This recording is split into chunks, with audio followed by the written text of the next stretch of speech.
దేవుని నామానికి స్తోత్రం. హల్లెలూయా. ప్రభువైన యేసుక్రీస్తు నామంలో అందరికీ నా హృదయపూర్వక వందనాలు. కొలస్సీలకు రాసిన పత్రిక 1వ అధ్యాయం 21, 22.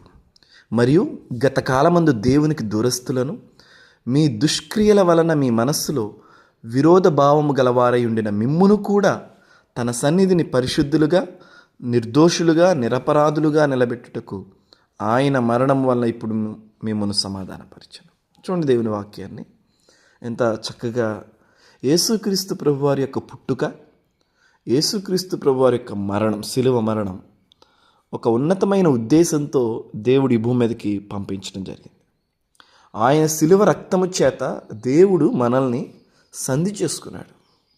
ఆ రక్తాన్ని బట్టి ఈ భూమి మీద పాపంతో ఉన్న మనల్ని, శాపంతో ఉన్న మనల్ని, దేవునికి దూరస్తులుగా ఉన్న మనల్ని, అండ్ ఎస్పెషల్లీ మన మనస్సులోనంట విరోధ భావము కలిగిన వారమంట. మనం దుష్క్రియల వలన విరోధ భావం అంట. సో ఇవన్నీ ఏం చేసినాయి అంటే దేవుని సన్నిధికి మనల్ని ఎడం చేసినాయి. ఇది ఆల్రెడీ జరిగిపోయింది కదండి, ఇప్పుడు మనం ఇవన్నీ ఎందుకు వినాల్సిన వస్తుంది? నో. ఫస్ట్ థింగ్ ఏంటంటే మనం ఏ స్థితిలో నుండి వచ్చామో ఎప్పుడైనా మనం మన కళ్ళెదుట ఉంచబడినప్పుడు దాన్ని మనం జ్ఞప్తికి తెచ్చుకొని కృతజ్ఞత చెప్పాలి. లేకపోతే మనల్ని ఈ స్థితిలో ఉంచిన దేవునికి మనం కృతజ్ఞులమై లేకపోతే మనం ముందున్న గమ్యానికి మనం చేరుకోలేం.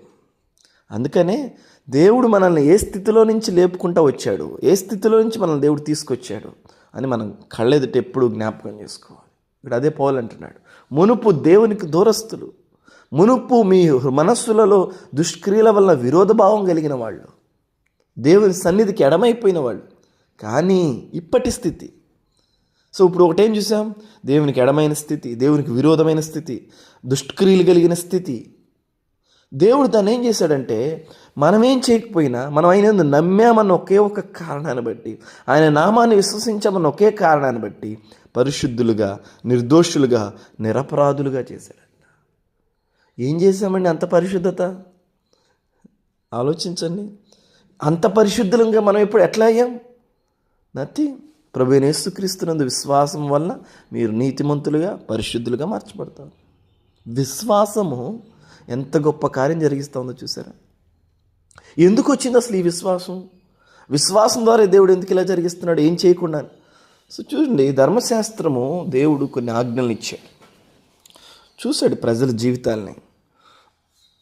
దేవుడు అర్థం చేసుకుంది ఏంటంటే ఈ ధర్మశాస్త్రము ద్వారా వీళ్ళు ఎప్పటికీ కూడా నీతిమంతులు కావలేరు. We cannot complete. ఏదో విషయంలో లోపంలో బలహీనమైపోతూనే ఉంటాం. సో దేవుడు ఏం చేశాడంటే పాపము ఈ భూమి మీదకి ఎలా అయితే ఒక ఆజ్ఞని వ్యతిరేకించడం ద్వారా ఎలా అయితే పాపము మరణము వచ్చిందో లోకంలోకి, అదేవిధంగా నా ఆజ్ఞకి లోబడటం అనే ఒక ప్రభువైన యేసు నా కుమారుని యందు విశ్వాసం ఉంచటం అనే అదే ఆజ్ఞ ద్వారా లోకంలోనికి నీతి వచ్చింది. అదే రోమపత్రికలో అంటాడు కదా, ఒక మనుషుని అవిధేయత వలన మరణము పాపము ఎలా సంప్రాప్తమాయనో అదే ఒక మనుషుని విధేయత వలన నీతియు జీవము సంప్రాప్తమాయను అని.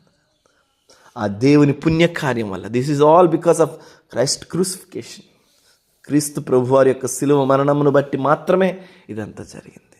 I hope you understand that thing.